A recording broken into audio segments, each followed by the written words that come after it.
श्रावण महिन्यातला दुसरा सोमवार होता आणि आज ना मी नैवेद्याला नकुल्याची खीर केले होते। माझी आजी ना नकुल्याची खीर एवढी मस्त करत होती ना। आणि तुमच्याकडे कोणी कोणी नकुल्याची खीर करतात, कोणाकोणाला नकुले माहिती असतील तर नक्की सांगा। माझी आजी ना नकुल्याची खीर कशी बनवत होती ना ते तुमच्यासोबत मी आज दाखवणार आहे। चला तर मग त्याच्यासाठी ना नकुले स्वच्छ धुवून घेतले आणि त्याला कुकर मध्ये 4-5 शिट्ट्या होईपर्यंत मस्त असं एकदम सॉफ्ट होईपर्यंत शिजून घ्यायचं। हे बघा किती छान शिजलेले आहेत आपले नकुले।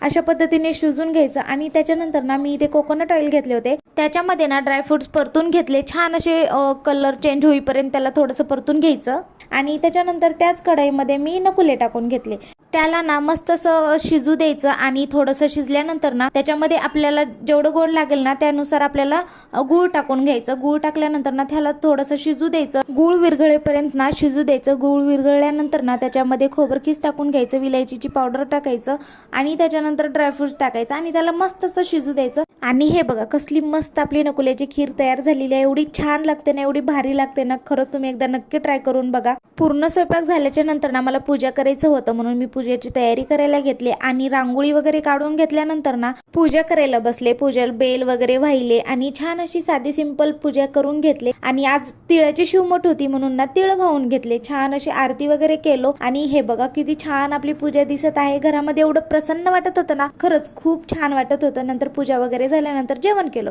असा गेला माझा आजचा दिवस। व्हिडिओ आवडला असेल तर सबस्क्राईब करायला विसरू नका। बाय।